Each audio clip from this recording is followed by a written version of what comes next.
You are watching my channel TechZone and DIY. Please subscribe to my channel if you have not already done so. Thank you very much. Hello folks, welcome back. And so today we are going to discuss a new power supply that I modified. So what happened with this power supply? This is a satellite power supply which had multiple outputs like 30 volts, and there's 14 or 18 volts, then 7 volts and 3.3 volts and 12 volts. So pretty much all these voltages are useless for me because this power supply had some issue. It was not giving the right output.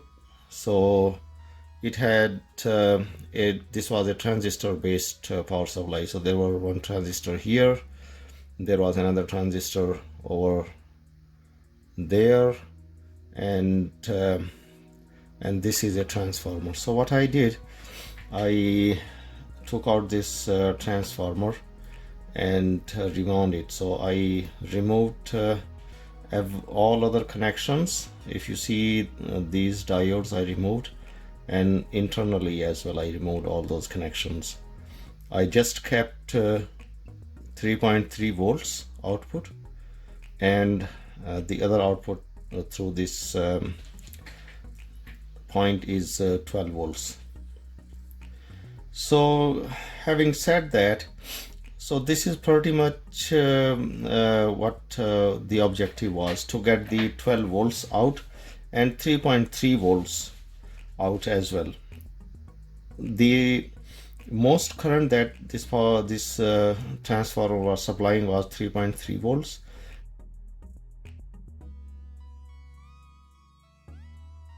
If you see here, the main output is 12 volts, which are 4 wires.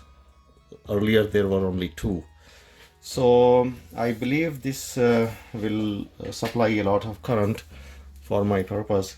For the primary there are 4 wires in parallel instead of one at 0.3. So that gave me the total cross section for the primary at 0.6 with 4 wires of 0.2, and the secondary gave me cross section of 0.3 in 4 pair again.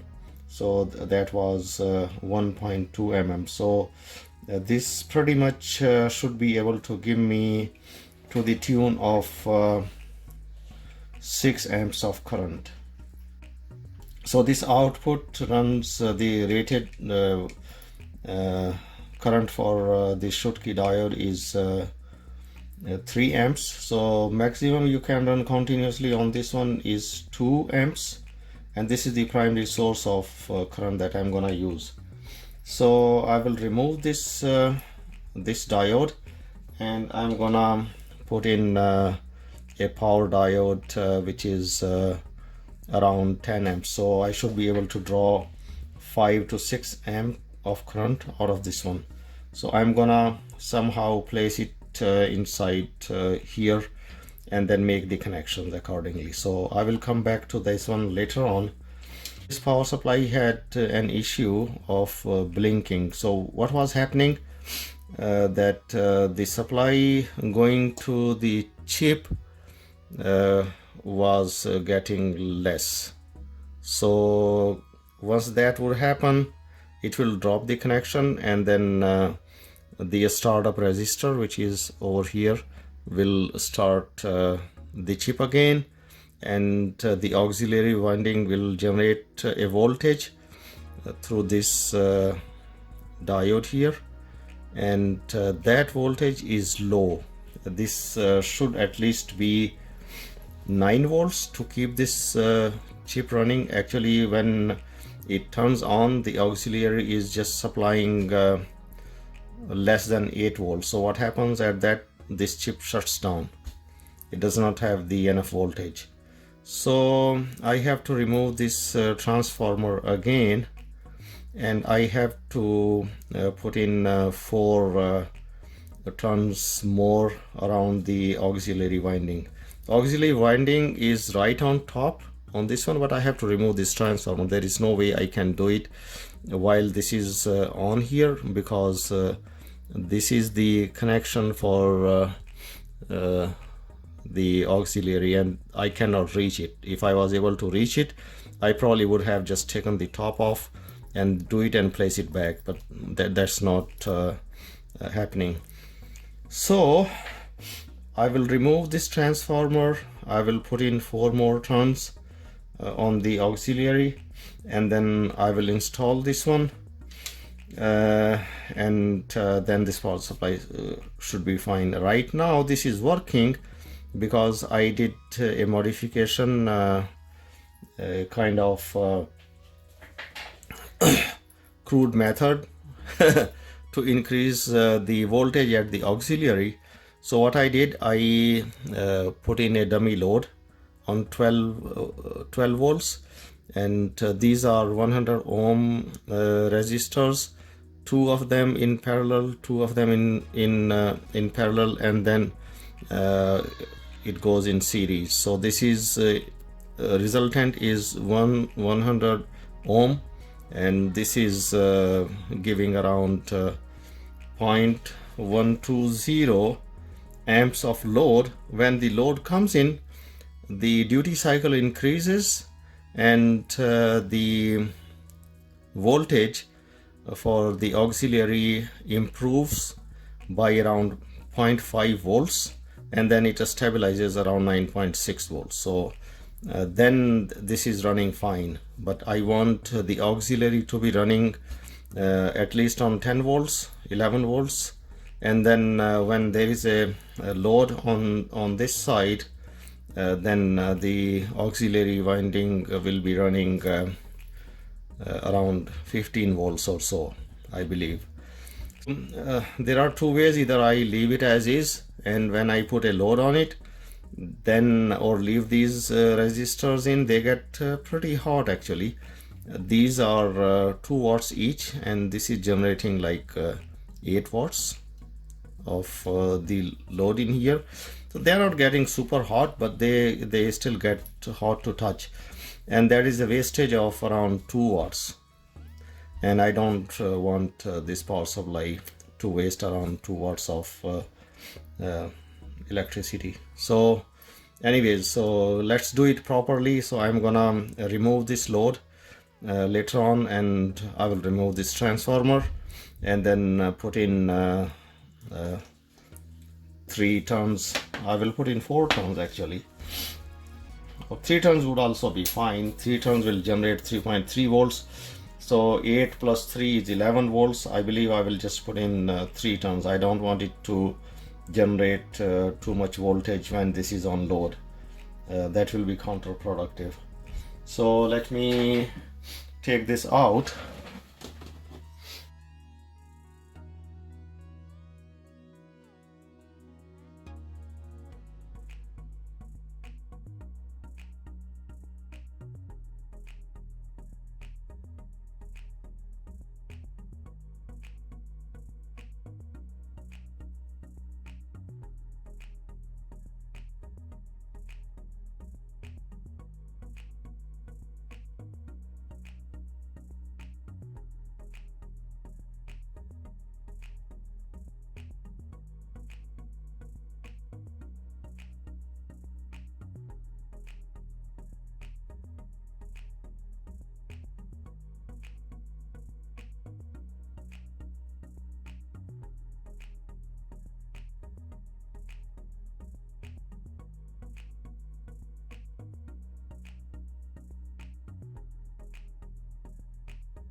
I'm not changing any original settings because I want to make sure that after modification everything is working. I don't want to change two things at one time, because if you do that, then you do not know what change has caused what trouble.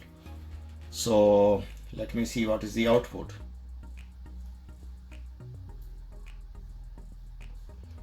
Very nice. So 12.3 is the output, so that is great.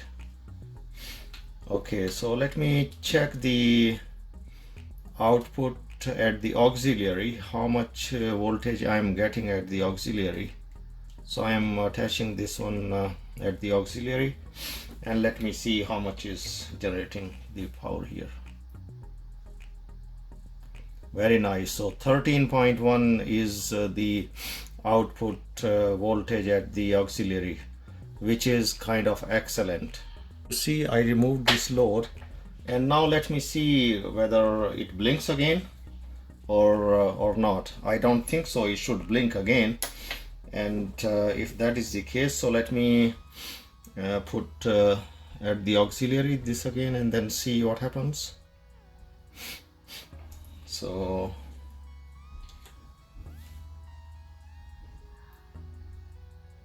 yeah, so without load now is 10.3.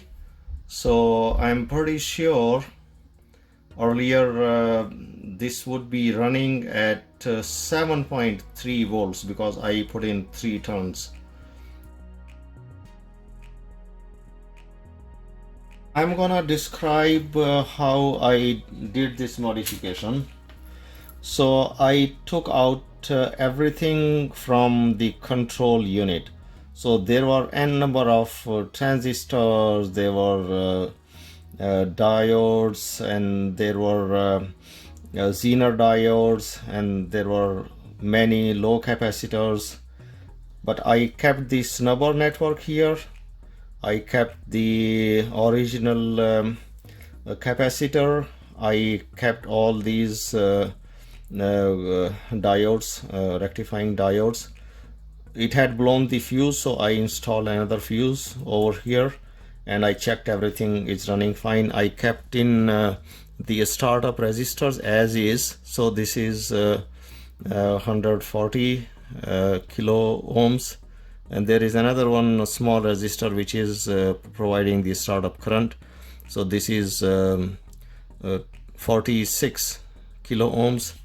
There is a Zener here which is 24 volt Zener, so that the circuit is protected. Even now, even if somehow if the auxiliary winding generates more than 24 volts, this Zener is gonna control that as well.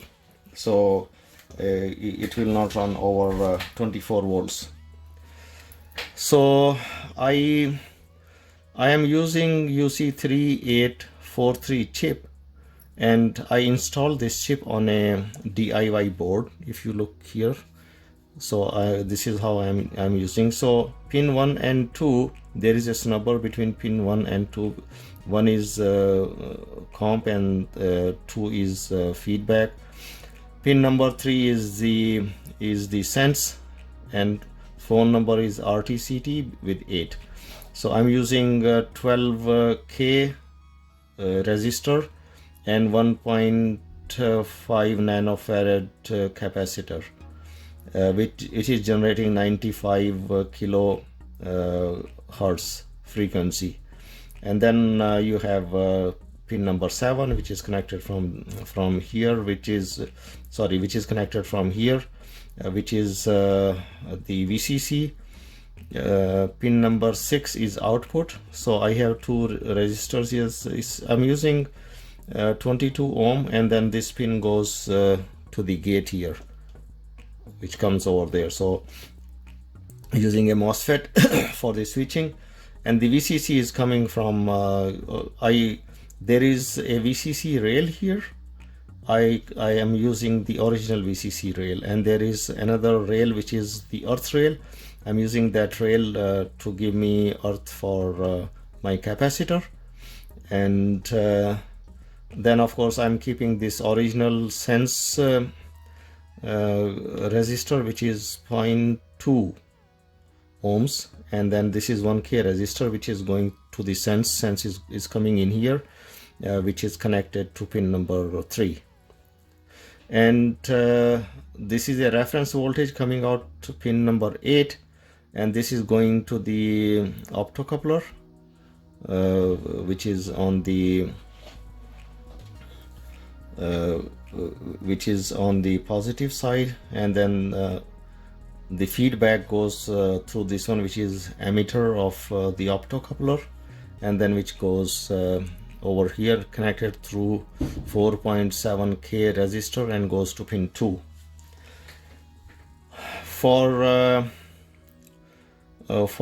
controlling the voltage, so I put in a potential meter, basically, because I was not, calculation could be a bit wrong, and then I will be just struggling with lot of resistors. So I had these many lying around, so I just put one of these here.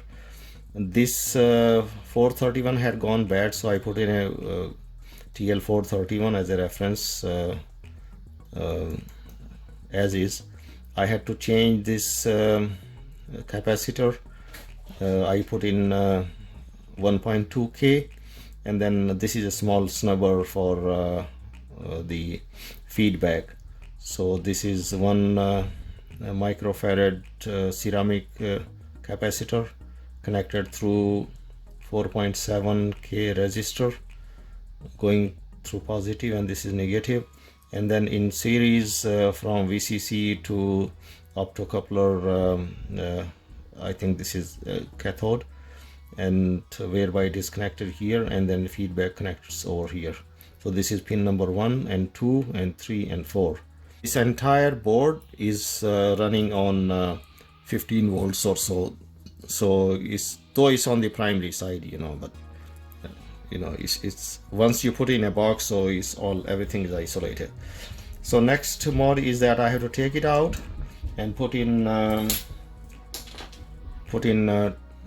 10 amp Schottky diode, a power Schottky diode in this one, and then see. So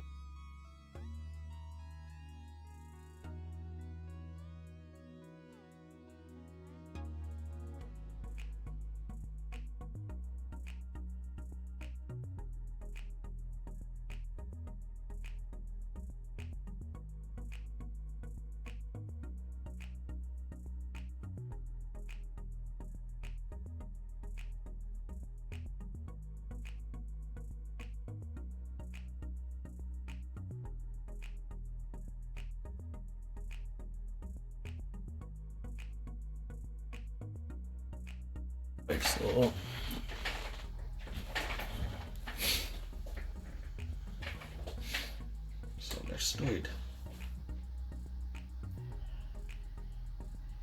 Very nice. So it's showing 12.3, so everything is working. So this one is now, it should show